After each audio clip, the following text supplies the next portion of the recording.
Bonsoir à tous et bienvenue dans un nouvel épisode de Creepy Files dédié aux histoires paranormales des abonnés.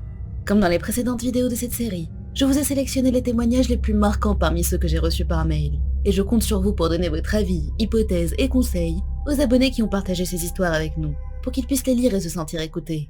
Mais avant de plonger dans ces témoignages glaçants, je vous présente une dernière fois le sponsor de la vidéo, CyberGhost VPN, l'un des leaders mondiaux de réseaux privés virtuels, avec plus de 38 millions d'utilisateurs. Mais avant de parler chiffres, laissez-moi vous rappeler à quoi il sert et ce qu'il peut vous apporter. CyberGhost VPN vous protège contre les hackers et les sites malveillants. Il sert aussi à masquer votre adresse IP et crypter votre connexion, surtout quand vous êtes connecté sur un réseau public. Pour la faire plus simplement, lorsque vous êtes dans votre café préféré, dans une gare, un aéroport ou tout autre endroit public connecté, vous utilisez en général un Wi-Fi public. Sauf que ce genre de réseaux ne sont franchement pas sécurisés. Et un VPN vous permet justement de protéger vos informations privées sensibles. C'est très pratique pendant cette période difficile où beaucoup d'entre nous ont des cours en ligne ou font du télétravail. Et ce n'est pas tout. CyberGhost VPN peut aussi servir à accéder à un contenu qui est bloqué dans le pays où vous vous trouvez. Que ce soit des sites web, des vidéos YouTube, et plus de 35 services de streaming comme Netflix, Disney+, etc. C'est quand même dommage de leur payer un abonnement et de n'avoir qu'une fraction du contenu qu'ils proposent. Là au moins, on a accès à la totalité de leur catalogue, puisque CyberGhost VPN peut nous localiser un peu partout dans le monde. Ce n'est pas le choix qui manque parce qu'on a un accès illimité à 7200 serveurs dans 90 pays. Et on n'est pas non plus limité côté plateforme car il est disponible sur Windows, macOS, iOS, Android et bien d'autres. En plus, avec un seul abonnement, on peut protéger jusqu'à 7 appareils en même temps. On peut donc facilement partager son compte avec sa famille et ses amis.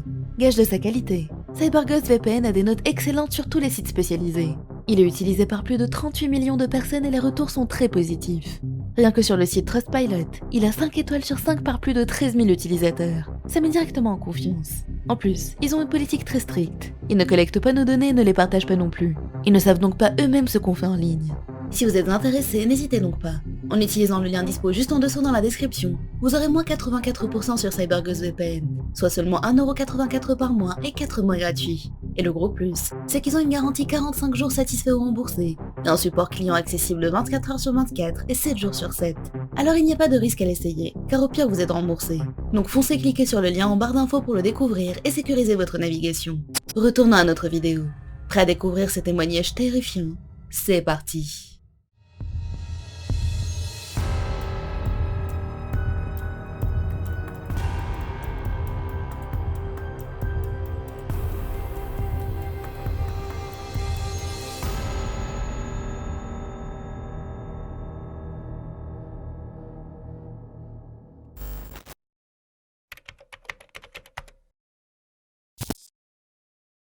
J'ai eu l'occasion de vivre des phénomènes paranormaux plusieurs fois dans ma vie, et je tenais à vous partager cette histoire. Pour commencer, j'ai vécu 7 ans avec mon ancien petit ami. Les 2 premières années, nous vivions chez ses parents, avec eux. Après 2 ans, ils ont décidé de partir vivre ailleurs et nous ont laissé leur maison. Nous n'étions donc plus que tous les deux, en pleine campagne. C'est à ce moment-là que nous avons commencé à remarquer de petites choses. Il y avait tous les jours des bruits d'origine inconnue dans la maison, comme des bruits de pas. Et puis des petits objets qui disparaissaient dès qu'on les quittait des yeux, alors que la seconde d'avant ils étaient devant nous. Mon copain et moi dormions dans son lit superposé, en bas. Le lit du haut servait de coin-vêtements. C'est un détail qui sera important pour la suite. Le lit était collé contre le mur qui donnait sur le salon. Une nuit, alors que nous étions couchés, nous avons soudainement entendu 3 gros coups contre le mur. J'ai tout de suite sursauté, mais mon ex, lui, était plus amusé qu'effrayé. Il a tapé 3 fois contre le mur comme pour répondre, en rigolant. Immédiatement, 3 autres coups se sont de nouveau fait entendre, encore plus forts que les précédents. Je lui ai demandé d'arrêter parce que je commençais à avoir très peur. Le lendemain, il m'a expliqué que ces bruits avaient en fait toujours été là, et que je n'y avais simplement pas prêté attention, car les bruits de la vie quotidienne quand ses parents étaient là les masquaient. Un jour, il est parti voir ses amis, comme souvent. Dans ces moments-là, je profitais de ma solitude pour faire des choses que j'aimais. Cet après-midi-là, j'avais décidé de m'amuser pour décompresser. J'ai mis de la musique à fond, et j'ai dansé. C'était de la musique sans parole, juste la mélodie. Tout était normal au début, et je m'amusais comme une folle. Puis tout à coup, le volume de la musique a commencé à baisser de plus en plus. J'ai regardé sur l'ordinateur, mais le volume affiché était toujours au maximum. Je ne comprenais donc pas ce qui se passait. Je me suis approchée des caissons et j'ai commencé à regarder derrière, pour voir si des fils n'avaient pas bougé. Mon oreille était pile au niveau du caisson. Et là, j'ai entendu la voix d'une petite fille chantonner doucement l'air de ma musique. Un frisson glacé m'a parcouru des pieds à la tête. J'ai attrapé mon téléphone et j'ai couru me cacher dans le garage.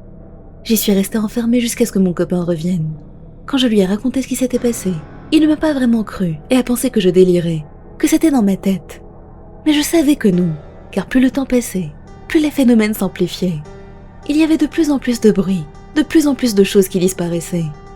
Un soir, et ce fut l'expérience la plus marquante pour moi, mon copain était de nouveau chez un ami. Il m'avait prévenu qu'il allait peut-être rentrer dans la nuit, mais que s'il finissait trop tard, il dormirait là-bas. Je me suis mise au lit vers 23h30, et je regardais la télé d'un œil, prête à m'endormir. J'ai fini par l'éteindre, et toutes les lumières étaient éteintes aussi à ce moment-là. Soudainement, j'ai entendu la porte d'entrée s'ouvrir puis se fermer. La lumière du couloir s'est allumée, puis s'est éteinte de nouveau. J'ai entendu des bruits de pas dans l'entrée, qui se sont avancés jusqu'à la chambre. La porte de la chambre s'est ouverte, puis j'ai entendu une fermeture éclair s'ouvrir, que j'ai supposé être celle de la veste de mon copain. J'ai également senti la veste atterrir au-dessus de moi dans le lit superposé, sur le tas de vêtements dont je vous avais parlé. Persuadée que c'était mon copain, je lui ai lancé « Ah bah t'es rentré finalement !» Mais il n'y a eu aucune réponse. J'ai pris mon téléphone et j'ai mis le flash pour éclairer la pièce. Et c'est à ce moment-là que j'ai vu qu'il n'y avait personne. Tétanisée par la peur, je n'ai pu que me rouler en boule sous ma couette, me collant au maximum au mur pour m'éloigner du bord du lit. Je tremblais de terreur, et d'un coup, j'ai senti une respiration dans mon cou. Il y avait quelque chose avec moi sous la couette. J'ai fondu en larmes, répétant en boucle « Va-t'en, va-t'en, va-t'en !» Puis la respiration a disparu. J'ai enfin trouvé le courage de sortir ma tête de sous la couette, me disant que c'était fini. Mais j'avais tort. Le compteur électrique s'est coupé au même moment, et mon ordinateur s'est éteint. Je n'ai pas eu le courage de me lever pour le remettre en marche, et je n'ai pas pu fermer l'œil de la nuit non plus. Mon copain est rentré le lendemain, et depuis ce jour, je n'ai plus voulu dormir seule. J'avais même installé un matelas dans le salon pour rester près de lui quand il jouait, et ne pas rester seule. Un jour, les parents de mon copain sont venus récupérer tous leurs vieux meubles, et les phénomènes ont cessé du jour au lendemain.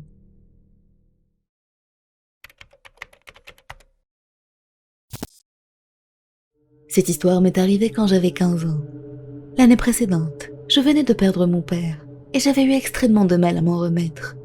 Noyée dans mon deuil, j'ai décidé de faire une séance de Ouija dans l'espoir de pouvoir lui parler une dernière fois, et lui faire mes adieux. Ne sachant pas trop comment procéder, j'ai regardé la marche à suivre sur internet, et j'ai tout préparé. La planche, le verre, tout. J'ai tenté la séance le soir même. J'ai commencé en demandant si un esprit était là, et j'ai attendu, plein d'espoir. Rien ne s'est produit. J'ai recommencé, encore et encore, sans résultat. Frustrée par mon échec, j'ai arrêté le jeu brusquement, sans dire au revoir, ni suivre les démarches que j'avais trouvées sur internet pour clore proprement une séance. Je pense que c'était ça ma plus grosse erreur. Les jours suivant cette séance, j'ai commencé à remarquer des phénomènes étranges, mais pas bien graves. Des portes qui étaient fermées que l'on retrouvait ouvertes, des bruits dans le mur, mon ordinateur qui s'allumait, qui s'éteignait seul, etc.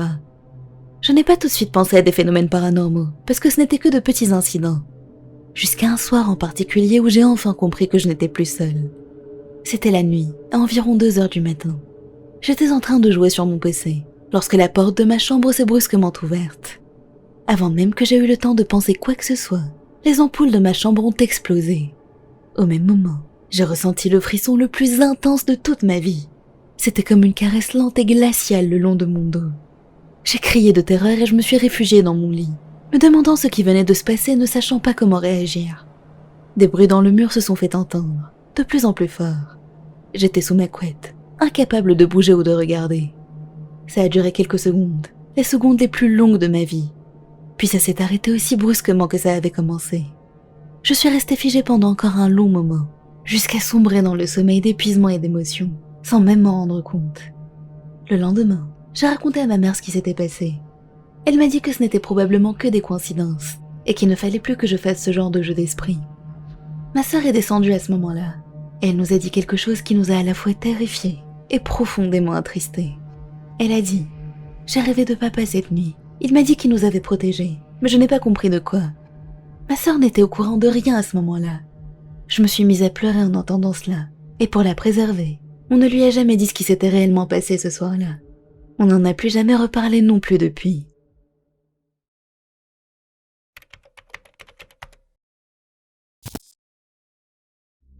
Je souhaite partager une anecdote paranormale qui m'a beaucoup marquée. et qui n'a été que la première d'une longue série de phénomènes inexplicables. J'étais en 5e à l'époque, je devais donc avoir aux alentours de 12 ans. Je n'étais ni sportive ni dotée d'une grande force. Cela aura son importance par la suite. Je n'avais pas non plus de soucis de santé, qu'ils soient physiques ou psychologiques. J'étais une enfant très cartésienne, mais cette expérience m'a fait remettre en cause beaucoup de choses. L'incident en question s'est produit une nuit, alors que j'étais dans mon lit. Ce dernier se trouvait près d'une fenêtre. La tête du lit ainsi que son côté droit étaient tous les deux contre un mur. Au bout du lit se trouvait un grand coffre à jouets. Le lit n'allait pas jusqu'au sol. Il y avait un espace dans lequel je pouvais glisser des rangements.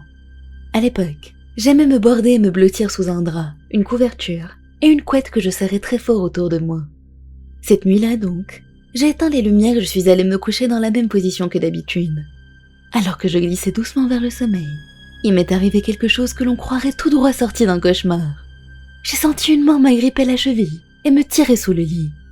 J'ai pensé au début que j'étais en train de rêver ou d'halluciner, mais je me suis rapidement rendu compte que j'étais consciente, car la force qui me tirait sous le lit était incroyable et je n'arrivais pas à dégager mon pied. Comme mes draps me serraient de toutes parts, j'étais prise au piège et je commençais à glisser vers le bout du lit malgré moi, les draps m'accompagnant. Submergée par la panique, je me suis débattue comme une damnée. Et après plusieurs secondes qui m'ont paru durer une éternité, j'ai réussi in extremis à atteindre l'interrupteur de ma lampe de chevet et à l'allumer.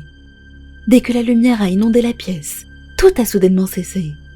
Je me suis redressée, sous le choc, et j'ai constaté que mes draps étaient dans une pagaille indescriptible, en boule à certains endroits, tout entortillé à d'autres, et la moitié pendant hors du lit. Je me suis dégagée tant bien que mal de cet enchevêtrement de tissu, et j'ai essayé de me calmer et de me raisonner. Je me suis dit que j'avais dû faire un très mauvais rêve, ou que j'avais de la fièvre ou quelque chose comme ça. Les minutes sont passées. Ma chambre était toujours calme, ainsi que le reste de la maison. J'ai fini par me convaincre que ce n'était que mon imagination, et que j'étais en sécurité. J'ai respiré un grand coup et je me suis levée du lit, en essayant malgré tout de rester le plus loin possible du coffre à jouets, d'où la chose à la poignée de fer m'avait attrapée. J'ai allumé le plafonnier, et armée de ciseaux pour faire bonne mesure et me rassurer, j'ai commencé à refaire mon lit pour me recoucher convenablement. Mais alors que j'ai tiré sur mes draps, mon sang s'est glacé. Je n'avais pas rêvé ce qui venait de se passer. Les draps étaient en grande partie enfoncés sous le lit, dans l'espace entre le coffre à jouets et le pied, comme s'ils avaient été tirés très fort. Mais ce qui rendait le phénomène encore plus irréfutable, c'était qu'une partie des draps était coincée sous le pied du lit. Comme je vous l'avais précisé, je n'étais ni sportive ni forte, et je n'avais aucun moyen de soulever le lit par moi-même, encore moins si je me trouvais dessus. La panique m'a submergée à nouveau. J'avais envie de vomir, de pleurer et de crier tout à la fois. Mais pour ne pas perdre complètement mes moyens, je me suis accrochée à cette idée que j'avais pu, d'une manière ou d'une autre, faire tout ça en quelques secondes. J'ai réussi à dégager mes draps, avec énormément de difficultés, ce qui m'a encore plus confortée dans l'idée que je n'aurais jamais pu les glisser sous le pied. Et malgré ma peur, je suis retournée me coucher, en boule dans le lit, jusqu'à sombrer dans un sommeil agité. Depuis ce jour, je n'ai plus jamais laissé mes pieds dépasser d'un matelas ou d'un lit. Et cette anecdote, qui semble sortir des pires cauchemars d'une enfant, me fait toujours frissonner, car je n'ai aucune explication rationnelle. Voilà, c'est la fin de cette vidéo, j'espère qu'elle vous a plu. N'hésitez pas à me dire ce que vous en avez pensé en commentaire, et lequel de ces témoignages vous a le plus marqué. Je remercie encore une fois CyberGhost VPN d'avoir sponsorisé cette vidéo. N'oubliez pas de cliquer sur le lien dans la description pour obtenir la réduction exceptionnelle accordée aux abonnés de la chaîne. L'application protégera vos données pendant que vous naviguez et vous donnera un accès complet à tout le contenu bloqué sur internet pour 1,84 € par mois seulement. Prenez soin de vous et à bientôt.